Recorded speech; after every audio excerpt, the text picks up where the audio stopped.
Basically एक शहर के तीन बेसिक कंपोनेंट हैं, it's citizen, it's governance and it's infrastructure. अगर ये तीनों चीज़ें स्मार्ट हो जाएं, city will become smart. Citizen smart कैसे हो सकते हैं? Very first thing is per capita income इतनी सफिशिएंट हो कि वो स्मार्ट हो सके। Smart bye IQ, smart bye income and smart bye it's responsibility for the city. जो लोग शहर को अपना माने, जो लोग शहर में सिर्फ एक विजिटर की तरह ना हो कि आज आए हैं 2 साल 3 साल रहना है उसका शहर से चले जाना है, he will not think for the city. Basic resident want कि ये शहर मेरा है और मुझे यहाँ रहना है, वही शहर को अपने की तरह डेवलप कर सकता है।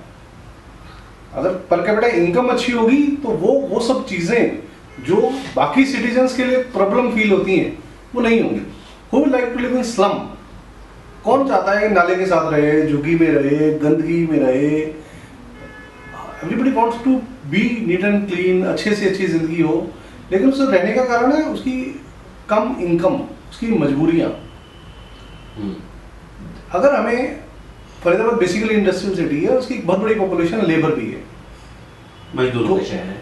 हाँ, जो शहर में स्लम एरियाज हैं, अनऑथराइज कॉलोनीज हैं, वो डेवलप होती हैं, उसके बाद वो रेगुलराइज होती हैं, उनमें फैसिलिटीज नहीं है। वो सब इस कारण है कि इनकम सोर्स नहीं है उनके पास कि वो एक अच्छे इंफ्रास्ट्रक्चर के साथ रह सके। अब जब वो एक स्लम एरिया डेवलप हो जाता है, एक अनऑथराइज कॉलोनी डेवलप हो जाती है, तो उसके बाद उसके साथ पॉलिटिक्स आ जाती है, क्योंकि सिर्फ 2 ही ऑप्शन है कि या तो उस सबको खत्म कर दो, उन सब लोगों को वहां से भगा दो, जो बनाया है सब तोड़ दो और उन सबको शिफ्ट कर दो वहां से, या फिर उनको सिंपैथी के बेस पे उस कॉलोनी को रेगुलराइज कर दो। वोट के लिए रेगुलराइज करते हैं, या आप होलहार्टेडली, अगर मैं बहुत अच्छा पॉलिटिशियन हूं, मैं वाकई भला चाहता हूं, तब भी मेरे सामने क्या मजबूरी है? मतलब अगर मेरे सामने 2000 मकान बने हुए हैं और उन सबको तोड़ दूंगा तो अल्टीमेटली नेशनल लॉस है ना। उन 2000 लोगों को, जैसे लोग मकान बनाते हैं, 500 मकान बना लेते हैं और उनको डिस्ट्रीब्यूट कर देते हैं, चाहे वो नेशनल एड से चाहे इंटरनेशनल एड से, अल्टीमेटली उसे होता कितना है? तो उनको रेगुलराइज करना गवर्नमेंट की एक तरीके से मजबूरी भी, चाहे वो वोट के लिए सही या वोट के लिए, बट उसमें वो फैसिलिटीज नहीं दी जा सकती। तो सिंगला जी, इसका समाधान क्या है? इसका समाधान है कि जो लोग उन एरियाज को डेवलप कर रहे हैं, जिस स्टेज पे अनऑथराइज कॉलोनी कटनी शुरू होती है, जैसे आज नहर पार हो रही है सारी, उसी स्टेज पे उसको रोक दिया जाए। गवर्नेंस को इतना स्मार्ट होना चाहिए कि लोगों को ये पता हो कि ये गलत है और ये सही है। सेकेंडरी गवर्नेंस को लोगों को ऑप्शन देना चाहिए। अगर नहर पार गवर्नमेंट 8000 रुपए प्लॉट बेचती है और गवर्नमेंट के पास 1000 एकड़ का बैंक है, तो क्यों नहीं ऐसा करती है कि मुझे प्लॉट खरीदना है, उसको अनऑथराइज वाले को प्लॉट खरीदना है, वो जाता है, पैसे देता है जो प्रॉपर्टी डीलर है उसको, और 200 गज की रजिस्ट्री करा लेता है। भाई गवर्नमेंट कांट डू दिस। मुझे आज प्लॉट की जरूरत है तो मुझे वेट करना है कि हुड्डा 3 साल बाद स्कीम निकालेगा, उसमें मैं अप्लाई करूंगा, एक की जगह 50 एप्लीकेंट होंगे और फिर किसी को मिलेगा, किसी को नहीं मिलेगा। उसको मिलेगा जिसने 2 गुने में बेचना है, और जिसको जरूरत है वो अनऑथराइज कॉलोनी में बचेगा। आज की डेट में गवर्नमेंट उस रेट्स पे अलॉट करती है जिस रेट्स पे अनऑथराइज कॉलोनियां बिकती हैं, बट अलॉटमेंट के लिए इतने प्रोसीजर्स हैं कि आम आदमी पहुंचता ही नहीं हुआ, उसकी रिक्वायरमेंट ही पूरी नहीं थी। जो आपके पास बैंक है, आप स्ट्रेट फॉरवर्ड सेल करो, जिसको लेना है प्लॉट अनऑथराइज क्यों, अनऑथराइज में जाके क्यों लेगा? ही इज वेल अवेयर कि मैं अनऑथराइज में ले रहा हूँ, मेरे को टूटने का रिस्क है, बट फिर भी वो लेता है कि अल्टरनेट नहीं है, व्हाट टू डू, विकल्प नहीं है उसके पास। दूसरा, जो आने वाले लोग हैं, चाहे वो लेबर आ रही है, तो पहले गवर्नमेंट का प्रोविजन था कि इंडस्ट्री अगर डेवलप करनी है आपने और उसमें 250 से ज्यादा वर्कर हैं तो आपको लेबर को क्वार्टर्स बनाने पड़ेंगे, मैंडेटरी था, बट अब नहीं। अब इंडस्ट्री में इंडस्ट्रियलिस्ट की कोई रिस्पॉन्सिबिलिटी नहीं है। अब उसको फैक्ट्री बनाया आपने, यहाँ पे अमूल बना दिया, 15 एकड़ की फैक्ट्री है, उस 15 एकड़ की फैक्ट्री में 2000 आदमी काम करेंगे। पूरे आईएमडी में अब तक रेजिडेंशियल प्लॉट इन्होंने एक नहीं अलॉट किया। क्यों? कि जब अलॉट करेंगे जब कॉलोनी सारी फैक्ट्रियां बन चुकी होंगी, उसकी सारी लेबर आसपास अनऑथराइज स्लम्स में, गांवों में, सब जगह सेटल हो चुकी होगी, उसके बाद ये रेजिडेंशियल प्लॉट काटेंगे। आज की डेट में कंपनी परचेज करने के लिए तैयार है सोसाइटी के फ्लैट, लेकिन आईएमडी बेचने के लिए तैयार नहीं। अगर आपको 15 एकड़ की फैक्ट्री है, मैंडेटरी है कि 15 एकड़ की या 14 एकड़ फैक्ट्री ले लो, 1 एकड़ में रेजिडेंशियल कॉलोनी बनानी है आपको, 1 एकड़ में रेजिडेंशियल कॉलोनी बनानी है, ठीक है। सो ऑटोमेटिकली वो प्रॉब्लम कम होगी। क्यों वो स्लम्स में रहेंगे? क्यों वो slums में रहेंगे? ठीक बात है। अच्छा, और क्या तरीके हो सकते हैं जिनके माध्यम से ठीक है। दूसरा जो हम, ये फर्स्ट पार्ट है citizen, second part is governance. आज की डेट में गवर्नेंस में स्मार्टनेस होने का मतलब है कि आपको कम से कम टाइम में बिना गलती के और काम परफेक्टली हो सके। हम गवर्नेंस के किसी भी एक भी काम में ऐसा महसूस नहीं करते हैं कि वो परफेक्टली हो सकता है। और उसका कारण ये है कि जब हम स्मार्ट के नाम पे कंप्यूटर्स ऐड कर देते हैं, देखिए मेरे पास दो एग्जांपल हैं गवर्नमेंट के, एक रेवेन्यू डिपार्टमेंट हरियाणा का और एक पासपोर्ट डिपार्टमेंट। पासपोर्ट डिपार्टमेंट ने जब स्मार्टनेस के लिए कंप्यूटराइजेशन किया तो टाटा ने किया वो, और वो टाटा कंसल्टेंसी सर्विस ने इतना परफेक्टली किया कि उसमें जीरो डिफेक्ट के साथ वो काम होता है।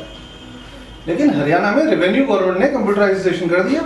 अब जो पटवारी हैं उनको तो कंप्यूटर चलाना नहीं आता है, और जिन लड़कों को कंप्यूटर चलाने के लिए रखा हुआ है उनको रेवेन्यू का कुछ नहीं पता है।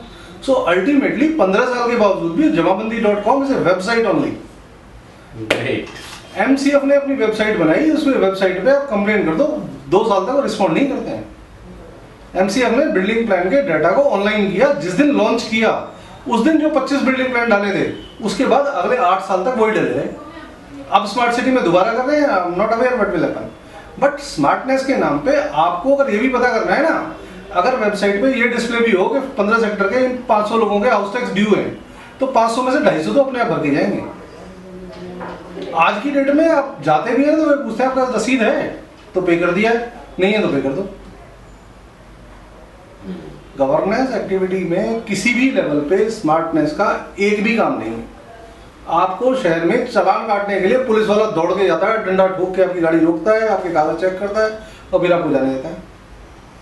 आप अगर आपको स्मार्ट सिटी बनाना है तो आप कैमरे लगा के ऑनलाइन चेक करेंगे ना कि कौन वायलेट कर रहा है, कौन वायलेट कर रहा है, रेड लाइट पे, लाइटिंग पे, सिग्नल्स पे कौन वायलेट कर रहा है, किस नंबर की गाड़ी रजिस्टर्ड है, किसका पोल्यूशन है, किसका नहीं है। क्यों जरूरत है कि आपको सड़क पे रोकता है, हाथ देखता है और फिर रोकता है? क्यों नहीं ऐसा होता है कि स्मार्ट आपको पोल्यूशन के आप लाइसेंस देते हो पोल्यूशन का सर्टिफिकेट इशू करने की, उनका डाटा ऑटोमेटिकली अथॉरिटी में हो, ऑटोमेटिकली पता आ जाए कि इस आदमी की गाड़ी का जो पोल्यूशन है खत्म हो गया है, कल की डेट में गाड़ी चलेगी नहीं। तो स्मार्ट गवर्नेंस का मतलब सिर्फ कंप्यूटर और एक डंडा देना थोड़ी है। स्मार्ट गवर्नेंस का मतलब तो गवर्नेंस को जब तक स्मार्ट नहीं होगी तब तक हमारा कोई बेनिफिट नहीं है। और थर्ड पार्ट है इंफ्रास्ट्रक्चर। बेसिकली आदमी की तरह एक शहर भी पैदा होता है, जवान होता है, बूढ़ा होता है, मरता है। ये डेवलपमेंट, ये फैसिलिटीज जिनकी हम नॉर्मली स्मार्ट सिटी में बात करते हैं, गार्बेज कलेक्शन नहीं है, सीवेज नहीं है, रोड पे पानी बहता है, ड्रिंकिंग वाटर नहीं है, इलेक्ट्रिसिटी नहीं है, ये सारी बेसिकली फैसिलिटीज हैं जो डेवलपमेंट के साथ साथ सिटी में आती ही आती हैं। एक अनऑथराइज्ड कॉलोनी की तरह है कि सबसे पहले होता है कच्ची सड़क होती है, फिर बिल्डर ईंटें बना देता है, फिर कंक्रीट की रोड बन जाती है और डेवलपमेंट हो भी रहा है। ये सारा पैसा हर साल इन्वेस्ट तो होता ही है। बट जो डिफरेंशिएशन स्मार्टनेस का है वो ये है कि पहली बात, आज से 5 साल बाद हमारा शहर क्या होगा, इसमें हम 5 साल बाद क्या करने वाले किसी को भी नहीं पता है, ना शहर को ना गवर्नेंस को। They think in 1 year terms कि आज हमारे पास 100 करोड़ रुपए आ गया, 1 साल के अंदर 100 करोड़ रुपए को कैसे खर्च कर दें। हमें कहाँ किन चीज़ों की बेसिक ज़रूरत है वो हम ना तो एनालिस्ट करते हैं ना कोई बड़ा प्लान करते हैं। दूसरा, इंफ्रास्ट्रक्चर के बेसिस पे हम एक शहर के एक पॉइंट से दूसरे पॉइंट में जाने में कितना टाइम लगना है, in terms of time, in terms of facility and in terms of ways कि मैं पैदल भी जा सकता हूँ, मैं मेट्रो से भी जा सकता हूँ, मैं गाड़ी से भी जा सकता हूँ, वो सब। बेसिकली मेरे हिसाब से स्मार्ट सिटी का मतलब ये नहीं है कि उसमें कितने ज़्यादा पैसे वाले लोग हैं, कितनी चौड़ी सड़क है। बेसिकली ये कितने बाय ईज आप एक पॉइंट से दूसरे पॉइंट पे पहुंच सकते हैं। ईज कितने टाइम, कितने ईज से आप पहुंच सकते हैं। अगर आपको शहर में एक रोड को क्रॉस करने के लिए भी 3 किलोमीटर का चक्कर लगाना पड़ता है और वहां पे आप एक पेडेस्ट्रियन वॉकओवर नहीं बना सकते हैं, तो बेनिफिट क्या है फिर? स्मार्टनेस कैसे है? जो रूटीन इंफ्रास्ट्रक्चर डेवलपमेंट है वो तो होनी होनी, सड़क बनना, सीवर बनना, और जो एंड बेसिकली गवर्नमेंट के जो बेसिक कंट्रोल्स हैं ओवरऑल, जो किसी भी चीज़ में, मतलब आज की डेट में हम लोग पानी की सप्लाई लेते हैं, अगर एक सेक्टर में 2000 घर है तो 2000 मोटर लगी हुई होती है। रीजन कि गवर्नमेंट अपनी टैंकी को, ओवर टैंक को इतना बड़ा नहीं कर सकती है कि सारे जो ओवरहेड टैंक्स हैं 3 मंजिली बिल्डिंगों तक भी घर पानी अपने आप पहुंच जाए। एक मोटर चलने से, एक जनरेटर रखने से 100% मोटर आप हटा सकते हैं, बट आप क्यों नहीं हटा सकते कि आपको पता है कि पानी आएगा नहीं उसके बिना। जो ये रोजाना जो एमसीएफ में धरने होते हैं कि गंदा पानी आ रहा है, कि सीवर आ रहा है, वो बेसिकली सीवर सप्लाई थोड़ी हो रहा है। वो इसलिए हो रहा है कि जब मोटर चलती है और पानी की कैपेसिटी से, जितना पाइप की कैपेसिटी है उससे ज्यादा वैक्यूम क्रिएट होता है, तो उस वैक्यूम क्रिएट होने से अगर वो 1 mm का होल है तो वो 4 दिन में 10 mm का होता है, और उससे जितनी भी बाहर की गंदगी है वो सब सक होके पानी में मिलती है। तो वो लोग सारे जो मोटर चलाते हैं वो सब जो पानी सप्लाई करने के लिए उसका रीजन है, वही जाके वहां प्रदर्शन करते हैं। तो बेसिकली अगर आप एक सिटी को, एक सेक्टर को भी कर सकें कि पानी परफेक्ट है और मोटर के बिना चल रहा है, अगर आप गारंटी कर सकें कि बिजली नहीं जाएगी, आज की डेट में गवर्नमेंट ने, या सोलर वाला की है, गवर्नमेंट ने सोलर में मैंडेटरी कर दिया कि इसको सोलर पैनल लगाना है 1 किलोवाट का, इसको लगाना है 2 किलोवाट का। प्रैक्टिकली वो उससे ओवरऑल डॉक्यूमेंटेशन में तो इलेक्ट्रिसिटी डेवलपमेंट बढ़ जाएगी, बट वो प्रैक्टिकल नहीं है।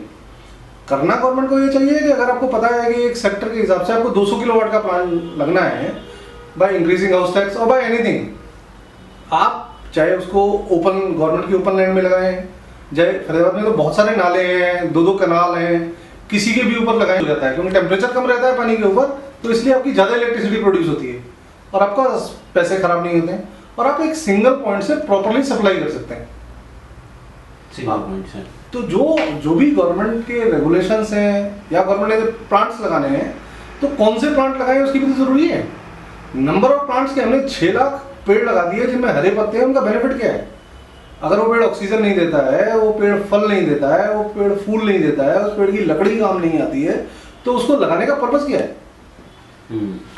आप एलस्टोनिया डेविल ट्री जैसे अगर प्लांट्स लगाते हैं तो उनसे पर्पस क्या सॉल्व होता है? हमारा पर्पस स्मार्ट होने में नंबरिंग में फर्स्ट आना थोड़ी।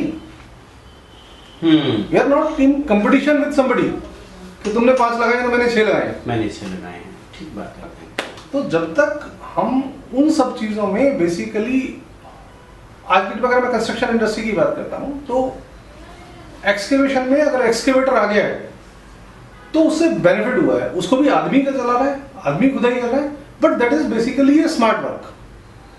आप नंबर ऑफ मशीन सेट करेंगे, आप आदमी को जितनी ज्यादा फैसिलिटीज दे देंगे, आप अगर आज की डेट में भी आपके सीवर मैन को मेल होल में घुस के ही सफाई करनी है, गले तक उसमें गंदगी में घुसना है, तो फिर वो स्मार्ट वर्क कहां से हुआ?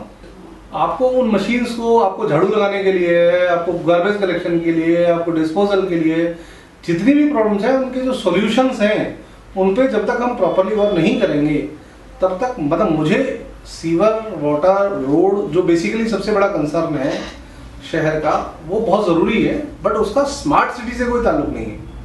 वो एक नॉर्मल सिटी डेवलपमेंट का प्रोसेस है और वो होना चाहिए, लेकिन जो स्मार्ट सिटी होने के लिए जो भी प्रोसेस हैं वो कुछ भी नहीं हो रहे हैं।